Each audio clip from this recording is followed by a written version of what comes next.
between my first and second semesters at college, I transferred from the University of Miami to a teeny tiny little private college, right up on the US-Canada border. It's small and recognizable enough that I won't share the name. The people I knew there have had enough to deal with already. It was tight-knit, offered almost no extracurriculars besides winter sports and a few sparse academic clubs, and it was exactly what I was looking for at 19. I wanted to get out of Miami. I wanted relief from the constant heat and humidity. I wanted to get away from my family, and I desperately wanted peace and quiet, away from the constant noise of the city. And after I met him, I wanted Sever. Sever was the captain of the skiing team, which gave him more attention in the student body than you might think. The team was big considering the small population on campus.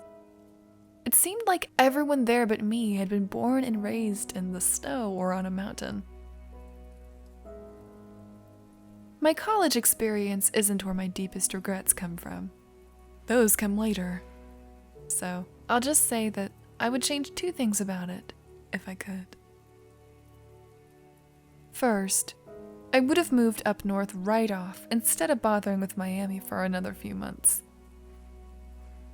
Second, I would have done at least the bare minimum of athletic training in the relevant sports before moving to a school populated almost entirely by winter jocks. I'm pretty sure I died 3 times over during our first few weeks of training. Some days I could barely hobble to class thanks to ski practice the afternoon before. Looking back, I'm surprised that the guys on the team didn't laugh me right out of the room when they saw me in the lineup of underclassmen hopefuls. Only guy on the entire campus probably who had a Hispanic last name, and that was just the start of how I stuck out. Maybe with someone else in charge of the team, I would have been an uppity nail that needed to be hammered down. Not with Sever, though. Sever Zima, man. His last name even meant winter, he told me once. He never could have belonged anywhere else. The first test that I passed on the team was probably not being one of the new guys to snicker at his name. You know how some clubs and teams are with each other. How they close ranks whenever any of their own is the slightest bit threatened. The ski guys were like that. And Sever was the team captain and the linchpin of their dynamic. Nobody even thought about messing with them, if they were smart. Sever introduced himself to the new recruits at the first practice. And the guys who hadn't figured out right off that you didn't jack with the team captain made themselves known. He didn't say anything to them right then. He had a way of speaking without saying anything aloud. Silent as the winter landscape, those gray eyes drilling into you. God. He was and is the only man I ever thought of describing as beautiful. Even now, with everything that happened in the years since, he's still beautiful when I remember him. All sharp angles and pale skin, gray eyes and long black hair, longer than any of the other guys wore theirs. Even with everything that happened, I can still remember him like that. Nothing can take that away from me, at least. Sever never let anybody have it right out in the open. I don't think there were ever any real blow-ups, the way you'd expect from a team in school populated by cocky athletic dudes. Not in the ski team. But people got the message, and one by one the guys who wouldn't make it there drifted away. Somehow, I made it. I like to think that he saw something in me right from the beginning, but who knows. I made the team, and I died a little bit less at each practice as my body adjusted to the cold, and I started building up muscles in the right places. Altitude sickness got to me sometimes, but I struggled through. The first real conversation I had with Sever was, of course, about our names. There wasn't another Perez for probably a couple 100 miles all around campus, and something about it amused him, I think. I remember asking, cheekily, if I was the first brown guy he'd ever spoken to in his life. That made him laugh. It was a startling sound, out in the quiet of the snow as we trudged back from practice with our equipment under our arms. Everything was muffled except for that laugh, and it echoed off the mountain in the trees. Something about it lingered in the air after the sound had faded away. He didn't laugh much. It was a rare treat to hear. By that point, I figured I was pretty well established in the group, so I asked about his name in return. It was Russian, as it turned out. His parents and grandparents had stuck out the Cold War up here, in their little cold corner of the US. And once that fabled wall finally came down, there had been a kind of defiant patriotism for the old country that came through in the names of their kids. Sever had a younger brother named Kolmogor. Poor kid. You ever thought about going by your middle name? I asked. My middle name is Aloyoshenka, he replied, straight-faced. So I'm gonna stick with the one most people can actually spell. Right, I said. That explains that then.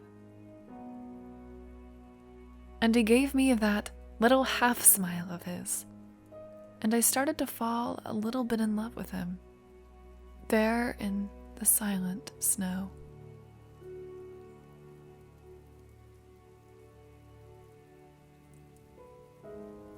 They tell legends out on the mountains. We had our share of local spooks on campus and in the nearby town, usually in the vein of jilted lovers and drunk partygoers who got caught out in the cold. There were other things. People getting snowed in and going crazy, places among the trees that you shouldn't go. Things that meant bad luck if you saw them. When it gets to be properly wintertime, the howling of the wind is so constant that after a while it's like you don't hear it at all. And the snow covers everything, hushing it like a hand over your mouth. It's the kind of atmosphere made for stories about isolation, about getting lost somewhere in the wilderness, and finding the unknown things out there, or having those things find you. Sometimes that's where it ends. Sometimes the unknown things follow you back home. I heard lots of stories over the years, but at the beginning I was more preoccupied with more concrete and physical things than rumors and myths. Stuff happens at an all-male school, the same way it did, and still does, in the military, and probably at all-girls schools, and those remote little outposts all over the world where people are forced close together. and the kind of people they would desire under other circumstances are a fantasy at best. Some guys made the trek to the women's college nearby to see if any of the girls want to party. Some don't care. Some look at the guy next to them and decide, hey, he's not looking so bad after all. And of course, some guys don't need the extra encouragement to start thinking that way either. I can't say when exactly I decided it, but at some point, I determined that if Sever turned out to be in either of the last two categories, nobody was getting him into bed but me. The problem was, I'd been told before that I had no godly idea how to flirt with another human being without seeming like I was going to eat them. I'll skip over all the messy and embarrassing stretches of time that it took to get from point A to point B. Luckily, the solution turned out to be that Sever had decided that he wanted me too. After that, we just were. We screwed. Yeah, we screwed a lot. You know how a lot of young guys are. We never really went on dates or anything. Even if we'd wanted to, there weren't many places locally to go. At times, it felt like there was nothing surrounding the campus except the snow on the ground and the trees and the mountains closing you in. So little from the outside got through. A lot stayed inside and never left. Mostly, we just sat in the lounge or one of our dorms. Sever, probably through some team captain magic, had managed to get a single, the lucky bastard. And we drank coffee and studied together in silence. Sometimes we watched movies or listened to music.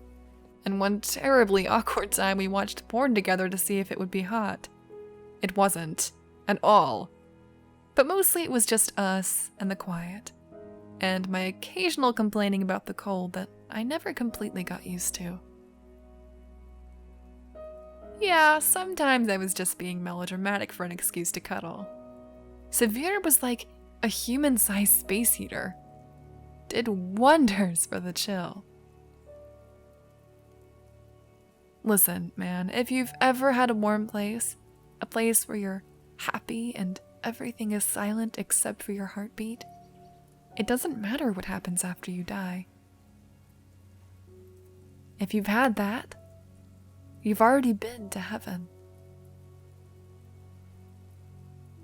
We spent the better part of 3 years like that.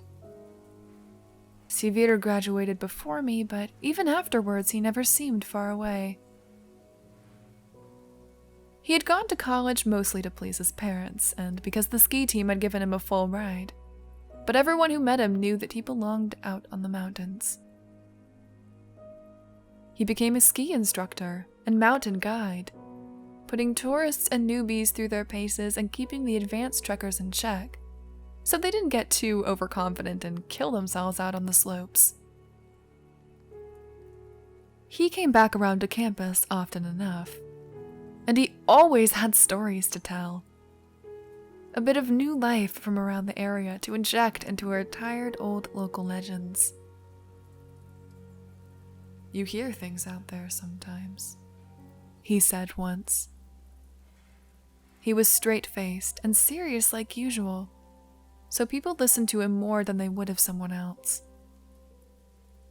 Sometimes the wind sounds like voices, you know. It spooks the locals and the superstitious ones. When pressed, he added, sometimes the people who hear voices think that they're being called personally. Something's out there that wants them. Every few years, it sounds like, somebody goes crazy and walks out into a blizzard because of it. If people kept bugging him for spooks, he would shrug and change the subject to more mundane superstitions. Like how employees at one of the ski resorts held that it was bad luck to wear red socks up in the mountain. Wouldn't you know it, their shop only sold Red Sox and White Sox, and the White Sox were the more expensive brand. That usually earned a little laugh and got people off his back. I usually forgot the stories until he spent the night. Everything was good when he did, like it had always been.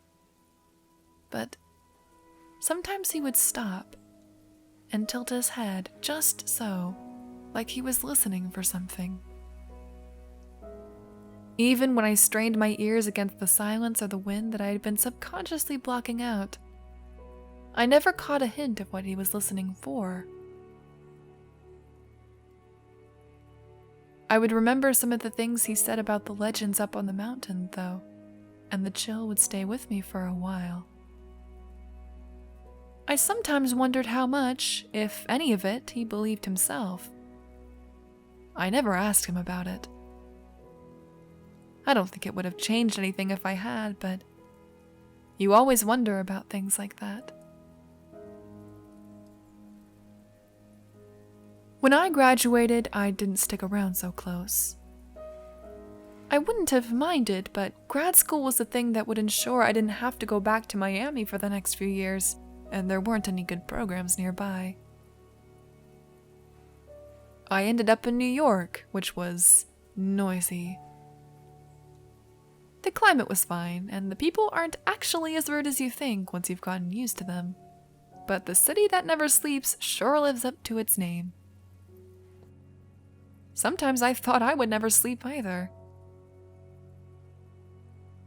It was kind of nice not to be the only Perez around again, but I missed the wilderness and the silent snowfall. When the snow blanketed the city and muffled everything for a few hours, that was the only time I ever got any relief. Sever and I kept in touch.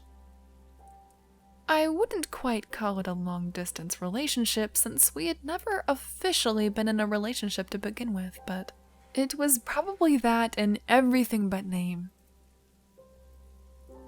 We texted and called, sometimes video chatted or sent pictures of our Snapchat if we were feeling hot and bothered. I never asked if he did that with anyone else, and he did me the same courtesy.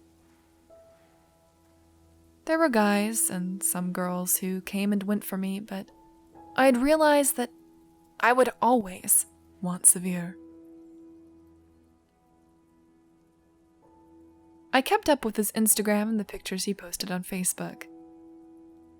He wasn't a great photographer, and having seen the landscape he was taking pictures of, I can verify that his phone camera could never do it justice. All the same, I kept up. I liked having a little window into what he was seeing. The last picture that I have of him, the way I like to remember him best, is his attempt at a selfie with the slope of the mountain behind him. Those gray eyes meeting mine across time and space through the camera lens. That little half smile. I can see him that day, standing on the slope, backed by the cloudy sky. Everything snowy and silent. Literally and figuratively on top of the world. Sometimes I dream of being there, watching him give me that little smile before he turns and pushes off down the slope. No matter how fast I follow, I can never catch up with him.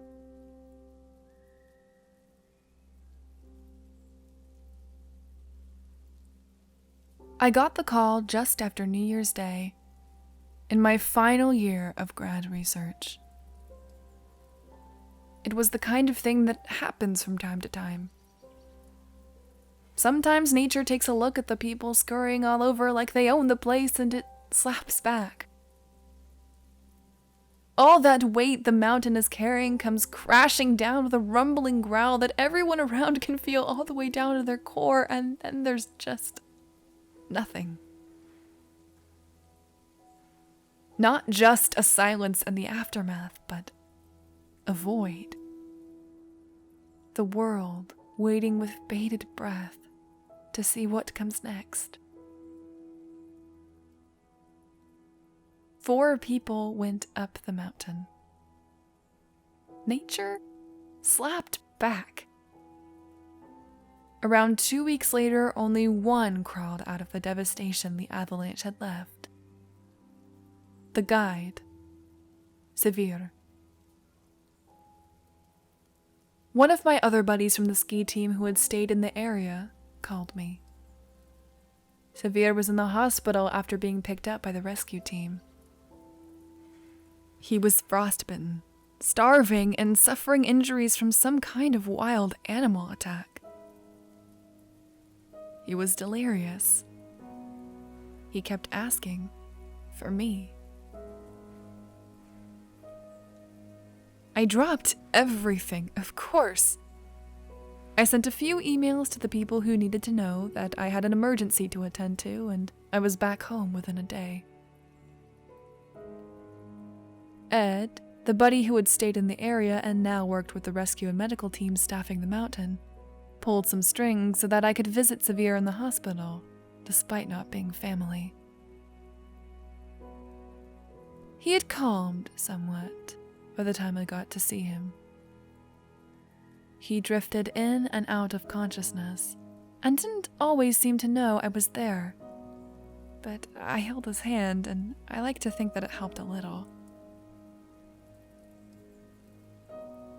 Considering what he had been through, his injuries were surprisingly light. There would be some scarring on his cheeks and lips from frostbite, and he had lost a couple toes, but that kind of thing happened to people all the time out here. The malnutrition he was suffering was what worried the doctors most, I think. He'd been out there 15 days with just a few trail snacks to keep him going. Ed had mentioned that Sever had probably run afoul of some wild animal, trying to catch it for food when it happened by. That explanation seemed odd to me given the situation, and so did Sever's injuries. I'd seen the aftermath of a few different kinds of animal attacks back in Florida and up north, and Sever's scratches and bruises didn't look like any of them. They were too shallow, too small compared to what you'd expect to see left by claws and teeth. He had a proper bite, too, covered by a bandage on his shoulder. I didn't get to see it, but Ed, who didn't seem to take patient confidentiality too seriously when it concerned people he knew well, had hinted that there was something odd about the bite, like the rest of his injuries. I didn't think too hard about any of it. Really, even the strange parts. I tried not to think too hard about the family of 3 that had gone up with him, but never came back, either. I was just glad that Sever was alive. In that quietly selfish way people are when one of their loved ones has been luckier than someone else's.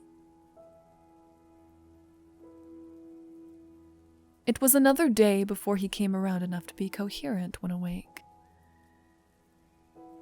Nobody was too keen to bother him for anything, other than what details he could give that might point them to where they could find the remains of the family he'd been guiding. He confirmed that they were dead, but he couldn't say just where they might be found. That wasn't too unusual.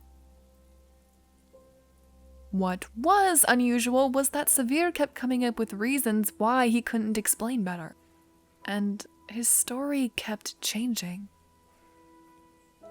Inclement weather would make searching dangerous. The remains, wherever they were, had probably been scattered by wildlife by now. He had gotten turned around after the avalanche and didn't even know where they had been. He couldn't remember things exactly. He was too hungry to think. Any of these things on their own would have been fine. Maybe even all of them if Sever hadn't been acting so off. I didn't know how else to think of it. Everyone sensed it, but nobody pressed him. He brushed it off as shock. He'd never had a disaster on his hands before. A lot of instructors and guides never saw something of that scale in their entire career, and Sever was only a few years into his. You didn't easily recover from 3 people losing their lives on your watch, even if there was nothing you could have done about it. I think maybe we all had some sense that it wasn't just shock. But none of us were superstitious enough to really chalk it up to anything else. There were signs, but we ignored them. I don't think there was anything we could have done, but all the same, we ignored the signs. Everything Sever could be coaxed into talking about would always circle back to the same thing: the hunger. He was always hungry. He was starving. And yeah, he was literally starving after spending 2 weeks trapped in a cave by ice and snow and debris. So, of course, nobody made anything of that at first. I visited as often and for as long as I could. Pretty much all I did when I had to leave the hospital and go back to my motel room was try unsuccessfully to work on school assignments and sleep. I kept picturing Sever's face, even when I wasn't there with him. The black, dead patches on his lips and cheeks. How hollow and thin he looked all over. There was something guarded and haunted in his eyes now. I was used to him looking at me like he could see all the way down to my soul. Now he hardly looked me or anyone in the eyes at all. Once, when I was getting up to leave because visiting hours were over, he caught my sleeve. His hand was so thin and pale that I could almost see his bones through the skin. "I'm so hungry, Vic," he said. "I can't live on this hospital stuff. You've got to tell them to let me out of here." I had even less say in how soon he got out than he did, but of course I agreed. I bothered Ed about it, and he bothered someone higher up in turn. Sever didn't get released from the hospital, but they did start providing some more carb-heavy meals and vitamin supplements on the side, along with the nutrition he'd been getting via IV already. I think by then, even the most straight-laced of doctors who checked in on him were getting nervous. No matter how much he ate, it seemed like he was still losing weight almost day by day, wasting away in front of our eyes. It wasn't natural.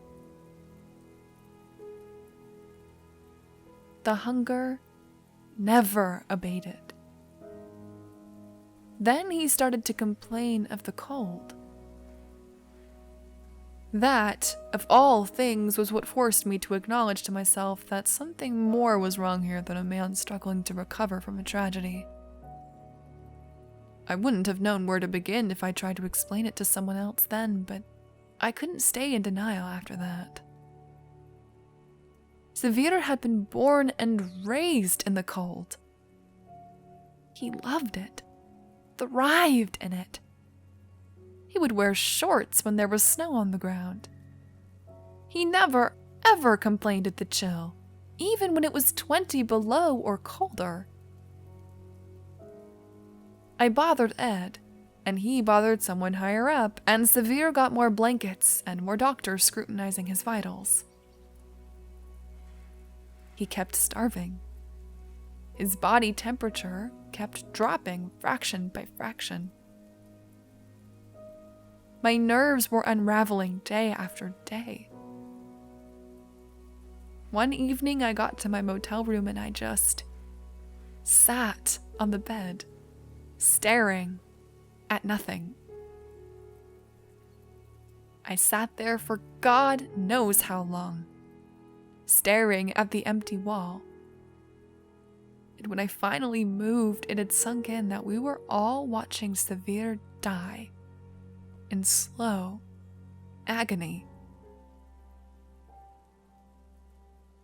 Even knowing that, I still held on to the hope that something could save him. I wouldn't leave him until it was all over, one way or another. I told myself that. I promised Sever that. I know that there was nothing I could have done no matter what, but if I could change anything, I would go back and force myself to keep that promise. It all finally fell apart, not long after the final change.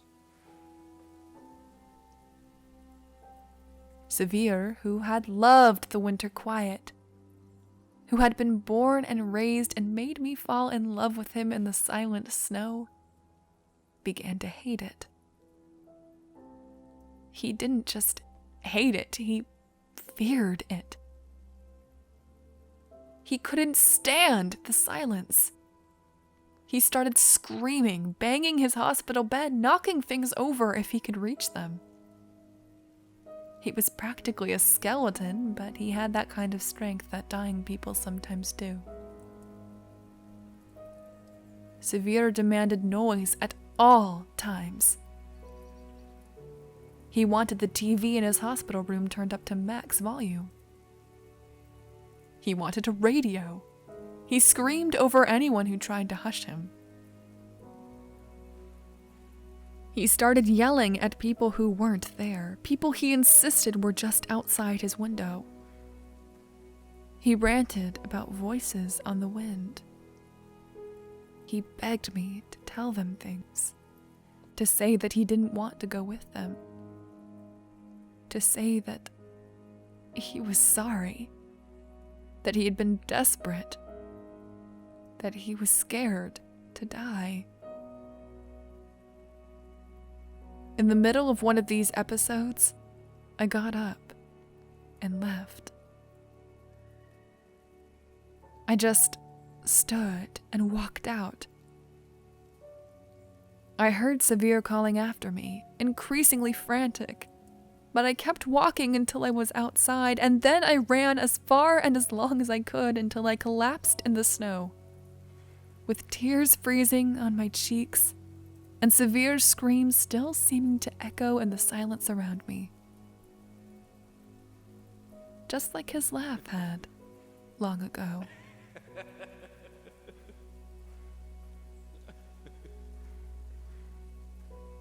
Sever Zima is dead. I tell myself constantly that he's dead and gone, and that it's better off that way. God, I hope there's nothing of him left. I never went back to the hospital while he was alive. I have a lot of regrets that you would expect.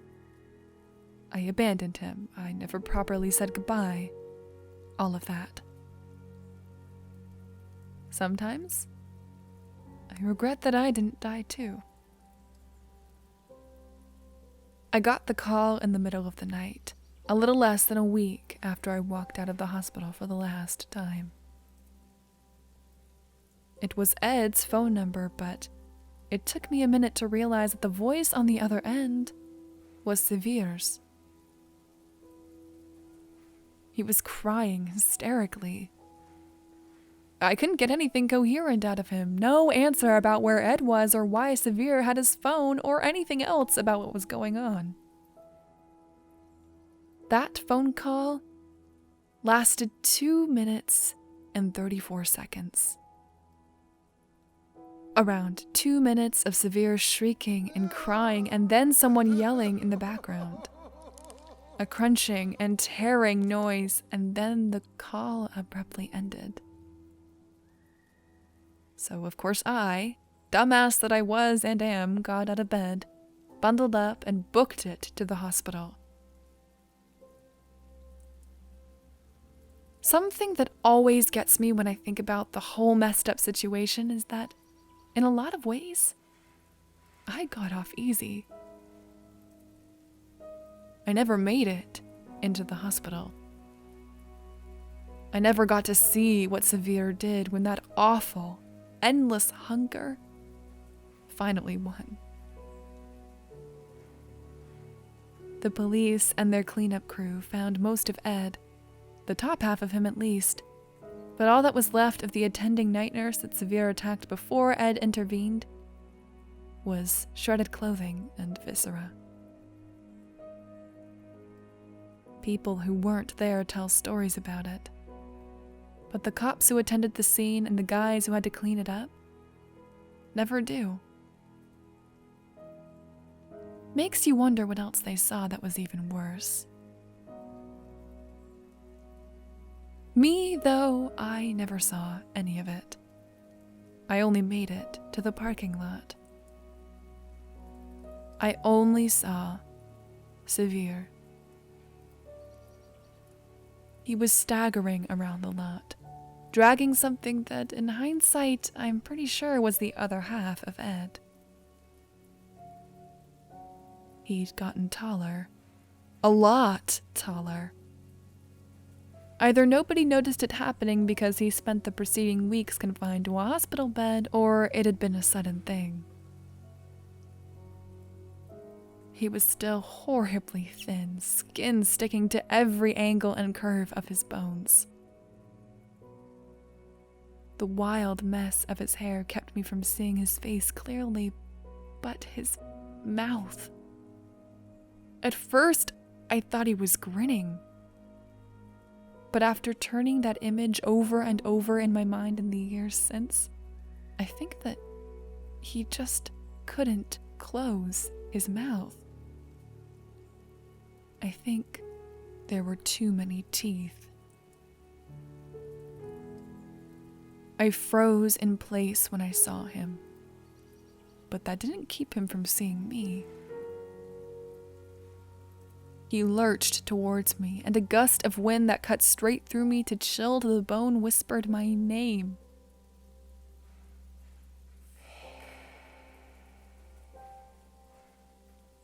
I fainted then.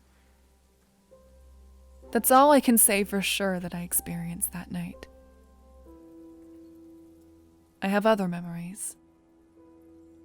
Ice-cold fingers caressing my face. Heavy, unnatural silence pressing down on me like a thick blanket, like something was blocking out the rest of the world. The only thing that broke the dead silence was the sigh of the wind. So faint, I couldn't be sure I was even hearing it. It whispered my name over and over. There were drag marks and a blood trail in the snow when the police got there and found me, but Sever left no footprints. When the blood grew lighter and lighter and finally tapered off into the tree line past the edge of town, there was nothing else to follow. Maybe there was a scent police dogs could have picked up, maybe not. Our little town didn't have a canine unit, and the snow never let up long enough for a thorough search to be possible, before any trail was long cold. The official story ends there, with a little epilogue tacked on about the human remains found in a mountain cave once the spring thaw came. The family of 3 that Sever had been guiding when the avalanche trapped them. From what I heard, it had been so long by then that the exact cause of death was difficult to determine, but it probably wasn't exposure. Some of the damage on the partially eaten bodies could be linked to the mountain wildlife, but not all of it. They tell stories up in the mountains about what happens to people who get trapped in the snow, the things some will do to survive, and the price they pay for it. In public, everyone says that Sever is dead. He lost his mind and ran out into the freezing cold night after his wild outburst of violence. These things just happen sometimes in this part of the country. I want Sever to be dead. But nobody ever found his body. I've stayed in New York City these past few years. I had to take a break from my grad studies on the recommendations of both my university and my psychiatrist, but I've gotten back to them now, and I think I'm doing pretty well. The noise of the city keeps me awake at night, but I need it. Just like Sever before he died, I can no longer stand the winter silence. When the snow falls and things get too quiet, I hear a voice on the wind and a tapping on my windows, like someone asking to be let in. I had to leave my last apartment because I disturbed the neighbors, yelling at that voice to leave me alone.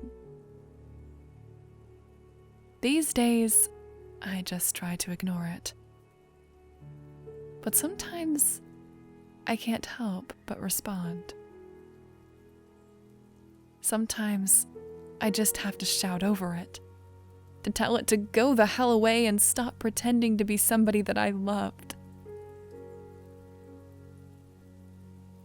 Sometimes when it goes, I beg it to come back.